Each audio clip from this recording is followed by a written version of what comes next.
तो आपने एक व्यक्ति का नाम सुना होगा, कालिदास। नाम तो सुना ही होगा आपने, है ना? कालिदास कौन थे जानते हैं? एक बहुत बहुत प्रसिद्ध कवि थे, लेखक थे। ऐसा कहते हैं कि भारतीय परंपरा में, इंडियन ट्रेडिशन में आज तक का सबसे महान कवि जो हुआ है वो कालिदास है। कवि होना आपकी नज़र में छोटी बात है कि बड़ी बात है, मुझे नहीं पता। मेरी नज़र में कवि होना कुछ भी और होने से बड़ी बात है। मतलब जज होना, वकील होना बड़ी बात है, लेकिन मेरी नज़र में उन सबसे बहुत बड़ी बात एक अच्छा कवि होना है। और कालिदास, मैं हिंदी की बात नहीं कर रहा हूँ, पूरी भारतीय परंपरा की बात कर रहा हूँ, जिसमें हिंदी भी है, संस्कृत भी है, सब है। उस पूरे ट्रेडिशन के सबसे महान कवि माने जाते हैं। उन्होंने मेघदूत लिखा, आपने नाम सुना होगा, है ना? उन्होंने विक्रम और शीयम लिखा, अभिज्ञान शकुंतलम लिखा। ये सब नाटक उनके लिखे हुए हैं। और लोग दंग हैं आज तक कि इतना महीन, इतना गहरा कोई कैसे लिख सकता है। पर उनकी लाइफ के बारे में हमें ज्यादा नहीं पता। थोड़ी बहुत चीजें मिलती हैं, लेकिन डाउट रहता है कि वो इस समय में हुए, कि उस समय में हुए, कि उस समय में हुए। डाउट है रियल लाइफ में क्या क्या हुआ, इसको बहुत डाउट्स हैं इस बात पर। तो एक लेखक ने उनके बारे में एक नाटक लिखा। उस लेखक का नाम है मोहन राकेश, और नाटक का नाम है आषाढ़ का एक दिन। कभी मौका मिले जिंदगी में तो पढ़िएगा उसको। और ये सिर्फ वकील बनने का मजा नहीं है, ठीक है वकालत आपका प्रोफेशन है, लेकिन किसी भी फील्ड में अच्छा होने का मतलब है अपनी फील्ड के साथ कुछ और फील्ड्स में भी अपना हाथ पांव चलाते रहना, उसमें चहलकदमी करते रहना। तो मोहन राकेश ने कालिदास की लाइफ को री इमेजिन किया। कैसे किया मैं आपको सुना रहा हूं, आप मुझे बताना कितने सफल है वो। तो कालिदास एक गांव में रहता था,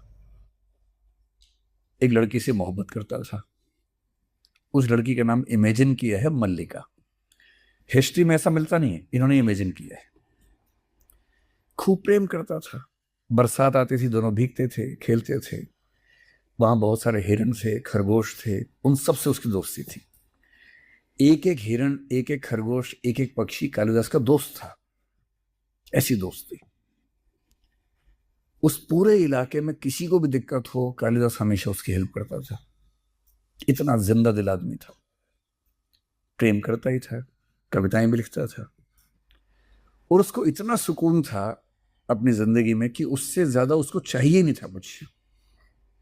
बस एक दिक्कत थी कि उसे गांव के लोग, उसके पेरेंट्स तो थे नहीं, उसके मामा थे, और मामा उसको बहुत धिक्कारते थे कि यार पेड़ हो गया, इतना बड़ा हो गया, कुछ कमाया करो यार। खाली यहाँ घूमते रहते हो, घास चलाते रहते हो, कभी पशुओं को ले, यार कुछ काम धाम करो, कमाओ पैसा, बाहर जाओ, परिवार की इज्जत बढ़ाओ। कालिदास को लगता था, और मल्लिका को भी, सब ठीक तो है जिंदगी में, क्यों हमें इसके अलावा कुछ और चाहिए। खैर, एक दिन क्या हुआ, राजा के दरबार से उज्जैनी, उज्जैन जिसको असल में बोलते हैं ना, वो राजधानी थी गुप्त साम्राज्य की। अचानक वहां से एक दूत आया। इसको पता नहीं कि वो दूत है। इन दोनों का झगड़ा हो गया। झगड़ा किस बात पे हुआ कि दूत ने आते एक हिरण को तीर मारा, और कालिदास को पता लगा। उसने उस हिरण को बचाया, उसकी सेवा की, गोदी में लेके उसको जा रहा था कि अचानक उस सैनिक बोला, जो दूत था, उसने कहा कि ये मेरी संपत्ति है, छोड़ दो इसको। उसने कहा मैं अपनी जान दे दूंगा, इसको नहीं दूंगा। और अगर तुम्हें युद्ध करना तो युद्ध कर लो, तुम्हारी जान जा सकती है, लेकिन इसकी जान हम बचाएंगे। और तब पता लगा कि वो जो दूत आया था वो कालिदास को ले जाने के लिए आया था, क्योंकि राजा ने उसका ऑफर दिया कि आप राजकवि बनो। अब कालिदास बड़ा कंफ्यूजन में था कि मैं यहां से चला जाऊंगा तो बचेगा क्या मेरे पास। भाई मेरी मोहब्बत यहाँ है, परिवार यहाँ है, समाज यहाँ है, पशु पक्षी जो मेरे परिवार का हिस्सा है वो यहाँ है, मैं इतना खुश रहता हूँ यहाँ, तो बड़े शहर में जाके क्या करूंगा। तो उसकी प्रेमिका ने समझाया कि देखो यहाँ तुम्हें सम्मान नहीं मिलता है, कोई तुम्हें पूछता नहीं है, सब बेइज्जती करते हैं।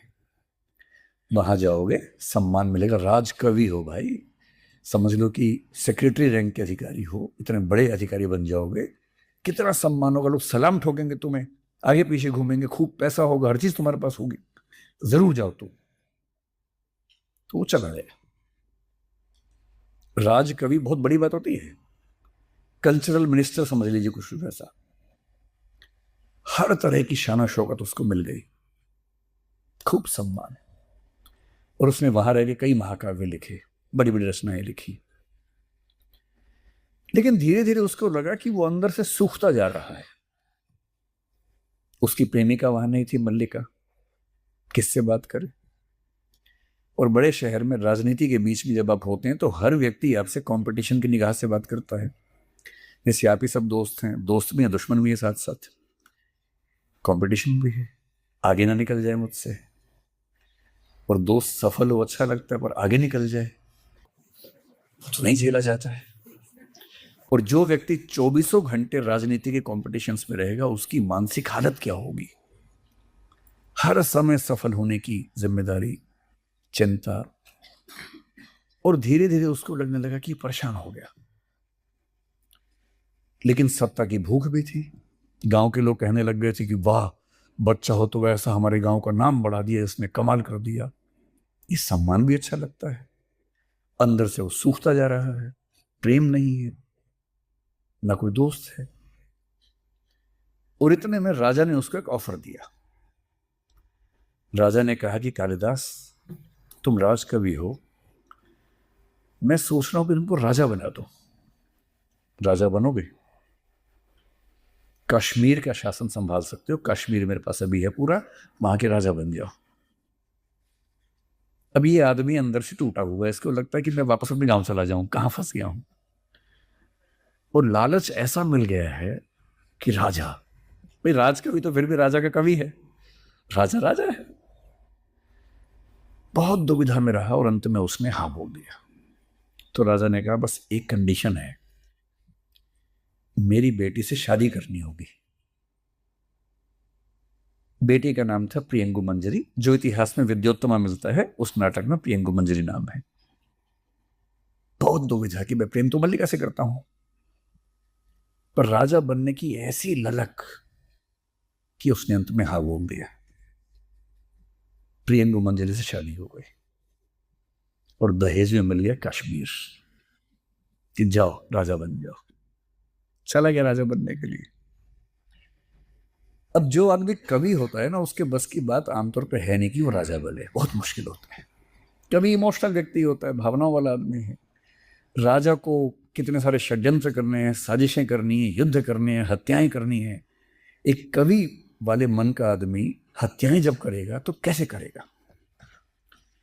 और ये आदमी वहां गया, दिन भर राज दरबार में बैठता था। सारे मंत्री वही बकवास करते थे कि सर उस पर हमला कर दें, सर उस पर हिंसा कर दें, उसको मार दें, उसका ये कर दें। और ये कह रहे शांति से, हेलो ना यार, क्यों ऐसा करते हो? वो कह रहे सर आप समझ नहीं पा रहे, राजा होने का मतलब क्या होता है, युद्ध करने पड़ते हैं, साम्राज्य बढ़ाना पड़ता है। और दिन भर इन सब की बकवास सुनने के बाद जब घर आता था तो घर में पत्नी कम मिलती थी, राजा की बेटी ज्यादा मिलती थी।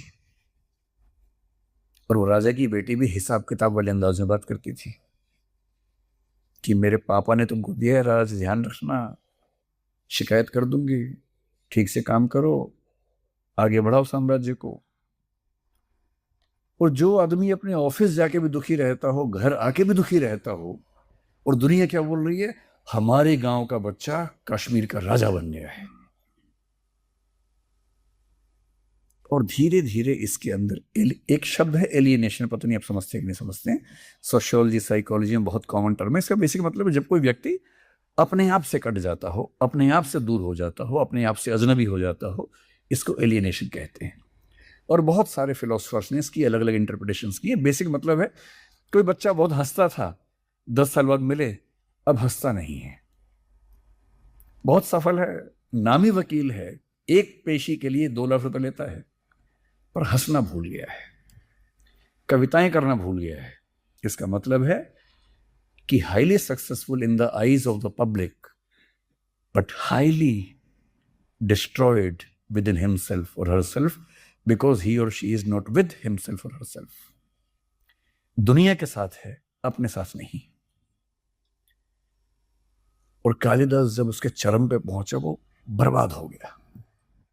और एक दिन जनता ने विद्रोह कर दिया। उस दिन उसका बॉइलिंग पॉइंट आया और वो कश्मीर छोड़ के भाग गया। हर जगह अफवाह फैल गई थी, वो कश्मीर से भाग गया, संन्यास ले लिया, काशी चला गया, बनारस चला गया। लेकिन वो रात के अंधेरे में अपने गांव में छुपते छुपते आया और प्रेमिका के घर गया। उससे बात करने के लिए। प्रेमिका ने उससे कहा कि मुझे बहुत दुख हुआ था जब पता लगा कि तुम राजा बन गए और शादी भी कर ली।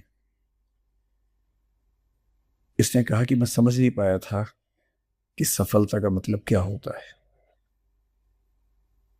आज समझ में आया कि वो सब मुझे नहीं चाहिए था जिसके पीछे मैं भागता रहा, और आज भाग के आया हूं। शुरू से अपनी जिंदगी जीना चाहता हूं वहीं से जहां से छूटी थी। और ठीक तभी मल्लिका की छोटी सी बच्ची के रोने की आवाज आ गई, क्योंकि वो भी तो जिंदगी में आगे बढ़ गई है। और तब कालिदास को समझ में आता है कि अच्छा, जिंदगी यहां भी नहीं बची है। क्योंकि आप माइका लाल नहीं हो ना कि आपके हिसाब से वेट करते रहेंगे कि आप तो अपनी जिंदगी जी रहे हो, सारे एक्सपेरिमेंट्स कर रहे हो, बाकी लोग भी तो करेंगे जिंदगी में एक्सपेरिमेंट भाई। और फिर वहां से वो चुपचाप निकलता है दरवाजा बंद करके।